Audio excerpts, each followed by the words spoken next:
우리가 성경을 읽으면서 사실 그 성경 속에 일어나는 모든 일들을 우리가 좀 상상의 날개를 펴갖고 이렇게 좀 머릿속에 그려보는 그러한 일들이 우리에게 유익하다고 생각해요. 그래서 오늘 우리가 본 누가복음 19장에 나오는 삭개오의 사건 속에서도 이것을 우리가 좀 이렇게 머릿속에 그림을 그려서 생각을 해본다면은 하나의 좋은 선극이 될 수 있지 않겠나 이런 생각을 해봅니다. 그래서 언젠가는 지금도 추수감사절 이번에 연극하는 그러한 선교회가 있다고 그러는데 한번 여러분들 해보시면 어떨까 이렇게 추천을 해드리는 오늘 본문인데 간단히 해서 한 5막으로 해서 하나의 그 연극으로 볼 수 있지 않겠는가 이런 생각을 해봐요. 첫 번째 제1막은 삭개오를 부르시는 예수님, 이렇게 생각해 볼 수 있습니다.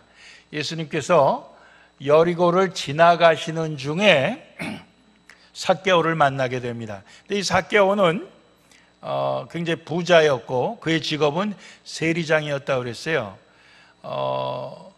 이제 나중에 나오는 말씀으로 볼 때 그가 부자가 된 것은 우리가 흔히 생각하는 대로 착취해서, 로마 시대 아닙니까?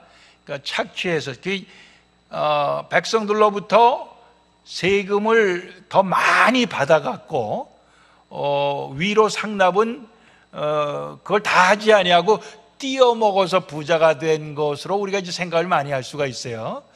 그런데 이제 그 어떤 책을 보니까 그 당시에 이 세금을 받을 수 있는 사람들은 어떤 사람들이었냐 하면 로마 정부와 이 딜을 해서 거래를 해갖고 내가 밑에 사람들을 두고 세금을 걷어서 정부에다 얼마를 바칠 테니까 나한테 그런 권한을 달라. 이제 그렇게 이 거래를 해갖고 정부는 또 여러 사람들을 이렇게 거래를 받아들여갖고 어떻게 보면 입찰하듯이 그렇게 해서 정부가 네가 해라. 그렇게 되면은 그 사람이 그 권한을 받아갖고 세금을 걷었다 이런 얘기가 있어요. 그래서 그렇게 하려면은 이 사람은 처음부터 돈이 많은 사람이 그렇게 할 수 있었다 그거예요. 그리고 밑에 자기의 부하들, 직원들을 두고 하는데 밑에 사람들한테는 대부분 굉장히 임금을 박하게 주었다 그런 얘기도 있어요. 그래서 어떻게 보면 이 삭개오라 하는 사람이 세리장이고 또한 부자라 그랬을 때 처음부터 이 사람은 부자의 가능성이 굉장히 높았던 것입니다. 그런데 이 사람이 부자인데 그 당시에 세리에 대한 견해는 일반 백성들에게는 죄인과 세리 늘 이렇게 따라붙어요. 그러니까 우리가 이제 또 세리와 창기 이렇게 따라붙습니다. 그러니까 굉장히 일반 백성들한테는 멸시받는 직업이었다 하는 것은 우리가 알 수가 있습니다. 그런데 예수님이 자기네 마을로 지나간다고 하니까 이 사람이 보고 싶었어요.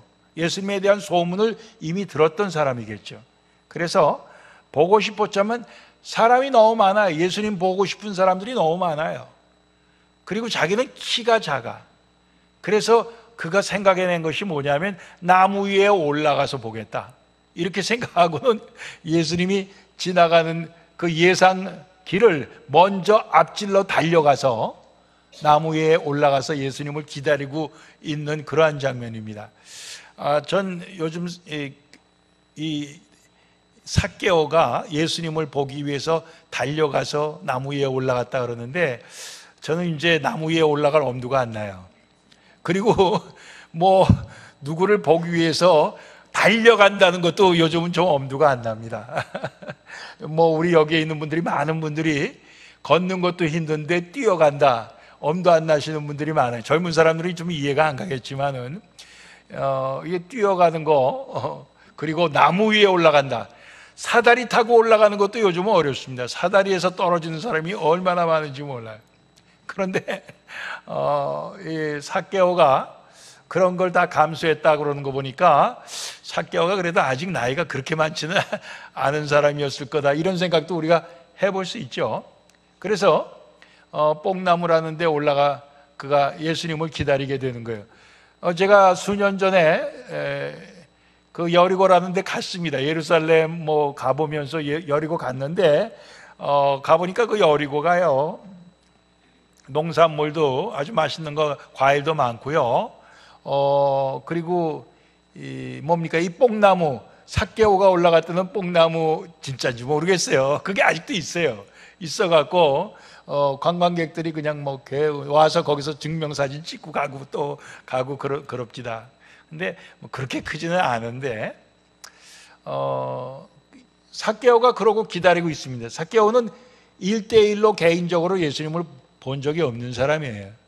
그런데 예수님께서 지나가다가 올려다 보시면서 삭개오야, 이렇게 이름을 부르시는 거예요. 깜짝 놀랄 일이죠. 삭개오야, 내려와라. 내가 오늘 너희 집에 머물겠다, 이렇게 말씀을 하시는 거예요. 여기에서 예수님이 먼저 삭개오를 부르시는 장면입니다. 물론 삭개오가 예수님을 보기를 원했지만은 먼저 부르시는 분은 예수님이 주도권을 가지시고 예수님이 먼저 삭개오를 부르시는 거예요. 그게 1막입니다. 2막은 뭐냐 하면은 6절에 급히 삭개오가 나무에서 내려와서 즐거워하며 예수님을 영접했다고 그랬습니다. 이게 2막이에요. 2막은 딱 한 절밖에 없습니다. 그러니까 사실 우리가 연극을 한다면은 거기에 영접학원을, 이걸 좀 더 우리가 상상력을 동원해서 집에 모시고 가서 그 당시 하던 풍습대로 손과 발을 씻을 물을 갖다가 내드리고, 그리고 좋은 자리에 앉히고, 그 다음에 옆에 시종 드는 사람이 있었으면 부채 같은 것으로 좀 시원하게도 해드리고, 그리고 음식을 빨리 준비하라 그래 갖고 해요. 아주 정성껏 양을 잡고 소를 잡고 하든지 해서 음식을 잘 차려서 예수님과 그의 제자들에게 대접을 하지 않았겠나, 이제 그런 생각이에요. 그래서 즐거움으로 예수님을 그렇게 영접했다, 그런 얘기예요. 그게 이제 2막입니다. 3막은 뭐냐 하면은 뭇사람들의 수군거림입니다. 7절 한 절로 돼 있어요. 뭇사람들이 보고 수군거려 가로되. 이 뭇사람이라고 하는 것은 그것을 둘러본 모든 사람을 얘기하는 겁니다. 수군거린다고 하는 말은 큰 소리는 아니지만은 들리기는 들리는 작은 목소리, 낮은 목소리로 불평을 갖고 얘기하는 것이에요. 그게 수군거림입니다. 뭐라고 수군거렸냐? 저가 예수님입니다. 죄인의 집에, 삭개오죠, 유하러 들어갔도다, 이렇게 수군거리예요. 수군거렸다고 하는 것은 한 사람만 그런 게 아니에요. 거기에 있는 사람들이 다 그랬습니다. 그 군중들이 다 그런 거예요. 야, 저 예수 선생, 저 예수가 삭개오 저 죄인의 집에 들어가신대, 저 죄인의 집에 머무르신대 오늘 밤. 그러면서 사람들이 그 말을 갖다가 하고 또 하고 막 자기들끼리 한 거예요. 그래갖고는 수군수군거리는 것이 점점 이렇게 크게 울려 퍼지게 되었다, 이제 그런 소리. 이 수군거림이 왜 그러느냐? 자기들의 예상을 벗어났기 때문에 그런 거 아니겠어요? 자기들의 예상은 뭡니까? 예수님이 정말 우리 이 여리고 동네에서 오늘 하룻밤을 쉬어 가신다고 하면은 우리 이 여리고성에 그래도 명망이 있고 모든 사람들로부터 존경받고 그런 사람들이 얼마든지 있는데, 하필이면 저 삭개오냐 이거죠. 하필이면 저 세리장 삭개오, 우리는 다 죄인으로 이미 따돌리고 있는 그 사람이냐, 이런 얘기예요. 그렇죠? 그러니까 그거는 우리의 생각을 벗어난 것이다, 이거. 우리는 그래도 예수란 분을 굉장히 깨끗하고 굉장히 참 그 존경할 만한 분으로 알았는데, 어떻게 우리도 상종하지 아니하고 우리도 가까이 하지 아니하는 그런 죄인을 가까이 하고 그 죄인의 집에 들어가느냐 이거예요. 예. 거리를 멀리 해야지. 예. 그러면서 그들이 수군거리는 것이 제 3막입니다. 4막은 뭐냐 하면은 삭개오의 회개입니다. 삭개오가 서서 주께 여짜오되 그랬습니다. 유대인들이 음식을 먹을 때는 비스듬히 누워서 먹는다고 그러죠. 예? 비스듬히 누워서 한쪽 팔을 고이고 한 손으로 이렇게 음식을 집어서 먹는다고 그래요. 예. 우리처럼 이렇게 딱 앉아서 먹는 게 아니라. 예. 그러니까 지금 여기 삭개오가 주님께 말씀을 드릴 때는 서서 드렸다 하는 것은 음식을 먹으면서 편안하게 여유롭게 그렇게 말씀을 드린 것이 아니고, 어떻게 보면 식사가 다 끝나고 그가 서서 정말 정중하게 자기의 아주 그 심각한 비장한 그 결심을 지금 예수님께 말씀드리는 장면입니다. 뭐라고 말씀을 드리냐 하면, 주여 보시옵소서, 내 소유의 절반을 가난한 자들에게 주겠사오며, 만일 이것을 토색한 일이 있거든, 이것은 남의 것을 속여서 빼앗은 것이 있으면은, 예, 그러면 4배나 갚겠나이다, 이렇게 말씀을 드려요. 저는 생각해 볼 때 이 사람이 이렇게 하면 한 푼도 안 남겠다, 이런 생각을 해봤어요. 예, 절반은 가난한 자들에게 주고 또 절반 남은 거로 토색한 것을 4배로 갚으면은 하나도 안 남겠다, 이렇게 생각을 해봤는데 좀 달리 생각해 보면 이 사람이 만일 토색한 것이 있으면 4배나 갚겠나이다, 이런 말을 볼 때 그는 자기의 양심적으로 토색한 것이 없다는 것을 여기에 의미하고 있어요. 네. 토색한 것이 없는 거예요, 이 사람이. 예. 근데 그 앞에 나오는 가난한 자들에게 자기 재산의 반을 나눠주겠다고 한 말이 우리말에는 없지만 영어 성경에는 here and now, 이런 말이 있습니다. 지금 여기에서. 그러니까 지금 내가 이 자리에서 당장 내 재산의 반을 가난한 자들에게 나눠주겠습니다. 이렇게 지금 삭개오가 말하고 있는 것입니다. 삭개오는 우리가 처음부터 어쩌면은 부모로부터 많은 재산을 물려받아 갖고 부자로 살았던 사람이라고 생각을 한다면은, 그가 그 이제까지 살던 그 부자로서의 생활 양식이나 그 여유나 또 이런 모든 것을 참 포기하기가 쉽지 않았을 텐데, 그는 이것을 지금 포기하고자 하는 것을 볼 수가 있어요.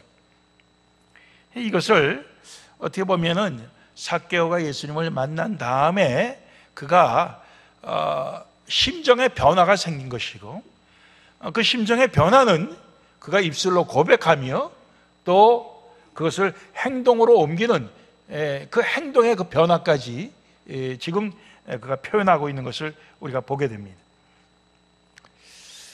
자, 삭개오의 이런 말을 듣고 예수님께서 뭐라고 말씀하시냐 하면은 그것이 제일 마지막 5막입니다. 오늘 구원이 이 집에 이르렀으니 이 사람도 아브라함의 자손이미로다. 유대인들은 사실 어떻게 보면 다 아브라함의 자손이 혈통적으로, 그렇지만 자기들 안에서는 이게 아브라함의 자손이냐 아니냐 이거를 사실 갈랐던 것 같아요. 오늘 삭개오 같은 사람은, 당신 같은 사람은 아브라함의 자격이 될 수 없다, 아마 그렇게 갈라냈던 것 같아요. 그래서 예수님께서는 이 사람도 아브라함의 자손이다, 이렇게 인정을 해 주시면서 인자에 온 것은 잃어버린 자를 찾아 구원하려 함이니라 한 예수님이 이 땅에 오신 목적을 공포하시는 것입니다. 내가 온 것이 잃어버린 자를 찾고 잃어버린 자를 찾은 다음에 그를 구원하려고 왔다. 이렇게 말씀하셨습니다. 자, 이 오막의 짧은 어떤 그 스토리가 끝나면서 우리가 오늘 여기에서 두 가지를 기억을 해야 될 줄 압니다. 첫째는 뭐냐 하면은 우리도 삭개오와 같이 주님의 은혜를 받은 자다. 이거 우리가 다시 한번 마음속에 우리는 되새기고 또 그것을 감사해야 될 줄 압니다. 대대로 예수를 믿었는데 내가 한 번도 이 죄에 빠진 적이 없고 또 잃어버린 그런 그 하나님의 품을 떠난 적이 없다. 우리가 그렇게 생각합니까? 그렇게 생각한다면은 우리는 삭개오는 아니죠. 우리는 삭개오를 죄인으로 수군거리고 삭개오를 죄인으로 낙인 찍는 그 수많은 군중에 속하는 것이지 우리는 삭개오는 아니죠. 그러나 오늘이 이제 전 세계적으로는 10월 마지막 주일을 종교개혁 기념주일로 하는 날인데, 종교개혁이 그 마틴 루터가 그 비텐베르그 성문 앞에다가 95개 조항을 걸어붙인 그 해를 기준으로 해서 금년이 499년째 되는 해입니다. 내년이 500주년이에요. 그래서 내년에 굉장히 그걸 대대적인 행사를 하려고 전 세계적으로 기독교에서 많이 준비를 하고 있습니다만은 종교 개혁의 그 사실은 제일 핵심적인 내용이 뭐냐 하면은 오직 은혜로, 오직 믿음으로, 오직 성경으로, 그 오직이라고 하는 거기에 이제 그 핵심적인 내용이 담겨 있어요. 왜냐하면 그 종교개혁 이전에 그것 말고 다른 걸로 구원받는다고 하는 어떤 우리의 인간의 공적과 또 무슨 이렇게 면죄부를 사는 그런 돈으로 뭐 이런저런 것으로 구원을 받는다는 그러한 이야기들이 많이 있었기 때문에 이제 그런 것이 나오게 됐는데, 어떻게 보면은 우리의 신앙생활도 자칫 잘못하면은 우리가 구원받는 것이 우리가 이 땅에서 얼마나 선행을 많이 베푸느냐, 뭐 이제 그렇게 우리가 잘못 생각할 수가 있다는 거죠.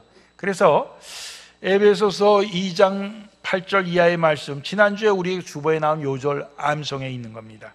너희가 그 은혜를 인하여 믿음으로 말미암아 구원을 얻었나니 이것이 너희에게서 난 것이 아니요 하나님의 선물이라. 행위에서 난 것이 아니니 이는 누구든지 자랑치 못하게 함이니라 그랬습니다. 그러니까 우리의 어떤 선한 행위는 자랑할 수 있는 것입니다. 우리의 선한 행위를 다른 사람이 하지 못하면 우리는 자랑할 수 있게 되고, 다른 사람에 대해서는 우리는 저 사람은 왜 저렇게 나처럼 선하지 못해 하고 죄인으로 우리가 정죄하거나 비난하거나 그렇게 낙인을 찍을 수 있는 것이, 그것이 우리가 자칫하면 빠질 수 있는 우리의 신앙적인 잘못이다, 그런 거예요. 그렇죠? 그래서 사실 우리의 선한 행위로가 아니라 예수님께서 우리의 죄를 대신해서 짊어지신 그 은혜로, 그 하나님의 사랑으로, 그리고 그것을 우리가 믿음으로 구원을 얻었다, 이런 것입니다. 많은 사람들이 이것을 잘 이해를 안 해요. 왜냐하면은 하나님은 우리에게 절대적인 의로움을 요구하시는데 우리는 상대적인 의로움으로 만족하려고 하기 때문에 그렇습니다. 무슨 얘기냐 하면은 우리는 누가 나더러 죄인이, 당신도 죄인이라 이렇게 얘기할 때 우리는 그렇죠, 저도 죄를 많이 짓고 살았어요, 이렇게 우리가 얘기하지 않습니다. 내가 왜 죄인이냐 이러고 달려듭니다. 날더러 죄인이라고 하는 너는 그러면 얼마나 깨끗하냐 이러고 달려들어요. 그렇게 우리가 싸우게 되어 있습니다. 왜냐하면은 우리는 상대적인 차원에서 생각하기 때문에 그래요. 예. 나보다 더 나쁜 놈이 세상에 많이 있기 때문에 그래요. 그렇죠? 예. 그러니까 그 사람에 비해서는 내가 항상 선하다고 생각하는 것입니다. 그리고 다른 사람하고 비교하지 않아도 우리의 그 선하다, 악하다 하는 그 우리의 어떤 그 생각이, 예를 들면 이런 거예요. 내가 선한 거를 쉰게 하고 악한 거를 쉰게 했다 그래 봐요. 그럼 어떻게 돼요? 예? 선한 거 쉰게, 악한 거 쉰게 그대로 있는 건데, 우리가 어떤 사람들은 이게 상쇄됐다 그래요. 예? 악한 거를 선한 거 쉰게 똑같이 했으니까 이게 없어졌다. 그러니까 나는 점수가 뭐예요? 점수가 평균을 내면 빵점이에요. 예. 그런데 우리가 어떻게 생각하냐면은 대부분 나는 악한 것도 했지만은 선한 거가 더 많이 했다. 이렇게 생각하는 거예요, 우리가. 그러니까 악한 거를 갖다가 예를 들어 10을 하고 선한 거를 20를 했다 그러면은 우리는 어떻게 되는 거예요? 우리는 내가 그래도 악한 거를 선한 걸로 제하고도 선한 거를 10을 더 했으니까 내가 선한 사람이다. 우리가 이렇게 생각한다고요. 근데 하나님은 그렇게 생각하시는 게 아니에요. 그건 우리 인간들이 생각하는 계산법이고, 하나님이 계산하는 생각법은 선한 거하고 악한 거하고 했어도 악한 것이 하나만이라도 있으면은 우리는 그 죄 때문에 하나님 앞에 우리가 똑바로 설 수가 없어요. 그게 하나님의 계산법이에요. 그래서 하나님은 우리를 구원하시기 위해서 우리의 어떤 선한 걸로는 할 수가 없으니까 완전하게 하나님 마음에 100% 들게, 그래서 하나님이 예수님을 보내신 거예요. 왜? 예수님은 악한 게 하나도 없는 분이에요. 그분이 우리 대신 우리의 죄의 값인 죽음을 당하심으로써 우리를 용서해 주시고, 또 그 용서된다는 것을 믿는 사람들이 결국 구원을 받는 것입니다. 여러분들 이제까지 그렇게 생각하신 분들 없어요? 혹시 내가 그래도 선한 사람이다. 왜? 상대적인 수준에서 나를 죄인으로 생각해 보지 않은 사람이 있다 그러면은 우리가 삭개오가 아닙니다. 삭개오는 오늘 예수님의 찾음, 예수님의 부르심, 그것을 받은 사람이에요. 은혜를 받은 사람. 그래갖고 삭개오가 지금 회개하면서 내 재산의 반을 가난한 자들에게 주겠습니다. 나는 양심적으로 살았다고 할지라도 혹 내가 누구 것을 사기 쳐먹은 게 있으면 4배로 갚겠습니다. 이게 뭐예요? 결국 예수님을 만난 사람의 그 변화된 삶이에요. 그것을 주다. 그러니까 우리가 첫째 오늘 말씀 속에서 우리는 다 삭개오가 돼야 된다, 그 얘기예요. 예수님 부르심을 받아서, 예수님 만나서, 예수님을 영접해서 예수님 때문에 우리는 회개하고, 예수님 때문에 이제까지의 모든 삶의 방식이 달라지는 것이에요. 주님에게 초점을 맞춰. 첫 번째 우리는 다 삭개오가 돼야 돼요. 삭개오처럼 우리는 주님의 찾은 바 되고 주님의 구원을 받은 사람으로서 우리는 삭개오가 돼요. 또 하나 우리는 오늘 말씀 속에서 생각해야 되는 건 뭐냐 하면은, 사람들은 다 예수님이 죄인의 집에 들어간다고 수군거리고 불평하고 원망했습니다. 그러나 예수님은 잃은 자를 찾아 구원하려고 오셨다는 거예요. 우리가 누가복음 15장에도 그런 말씀 나와요. 세리와 죄인들과 음식을 먹는다고 막 예수님을 갖다가 비난하는 그런 사람들에게 예수님은 세 가지 똑같은 비유 합니다. 잃은 양을 찾은 비유, 잃은 은전을 찾은 비유, 잃은 아들을 찾은 비유, 그거 다 말씀하시면서 천국에서는 회개할 것이 없는 99사람을 인하여 기뻐하지만은, 그러나 그보다 더 기뻐하는 것은 결국 한 사람, 회개한 사람 때문에 더 기뻐한다, 그렇게 말씀하시는 거예요. 하나님의 기쁨이, 하나님의 뜻이 거기에 있는 것입니다. 그러므로 오늘 우리가 역시 여기에 있는 수많은 군중처럼 죄인을 죄인으로 그대로 우리는 그것을 따돌리고 무시하고 우리가 그렇게 살다 보면은 우리는 하나님이 예수님을 우리에게 보내주신 그 목적 자체를 우리는 무시하고 거부하는 거예요. 그러니까 우리가 그렇게 되면 안 되는 것입니다. 그래서 우리도 하나님이 예수님을 보내서 잃은 자를 찾아서 구원하시는 그 하나님의 뜻처럼 이제는 구원받은 삭개오를 통해서 역시 하나님께서 똑같은 일을 하신다고 봅니다. 잃은 자를 찾아서 잃은 자를 구원하시는 거예요. 그러니까 우리가 그것을 주님이 우리를 이 땅에 보내신 목적으로 삼고 살아야 됩니다. 첫 번째 목적은 뭐냐? 삭개오처럼 주님께서 우리에게 은혜를 베푸셔서 우리를 찾아 구원하시는 거예요. 두 번째 목적은 뭐냐? 또 다른 삭개오를 찾아서 구원해 갖고 하나님께로 돌리는 것이, 그것이 우리 삶의 목적이 되어야 된다, 그것입니다. 아멘이십니까? 여러분 아멘이세요? 삭개오처럼 부자 되는 게 우리의 인생의 목적이 아닙니다. 오히려 삭개오는 예수님 만나고 자기의 재산을 반을 갈랐어요. 그런 삶이 우리 가운데 있어요. 그것이 정말 우리의 삶의 개혁 아닙니까? 신앙으로 인한 그리스도 안에서의 개혁이에요. 그런 개혁이 우리 가운데 계속 일어나야지. 이제 종교개혁 500주년 행사를 어떻게 해야 될지 앞으로 암담할 겁니다. 왜냐?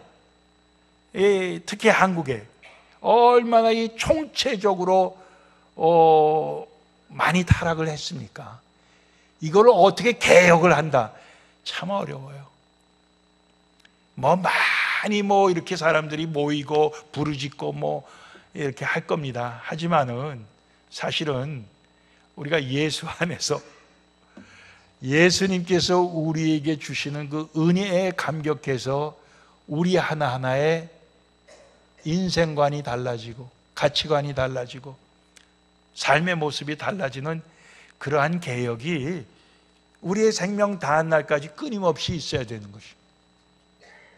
주님을 빙자해서 주님의 이름을 팔아서 우리 개인의 욕심을, 우리의 배를 채우고 우리의 탐욕을 채우고 세상에서 우리가 좀 더 편하게 살고자 하는 그 뜻이 아니라 그러한 모든 것을 우리가 희생하고서라도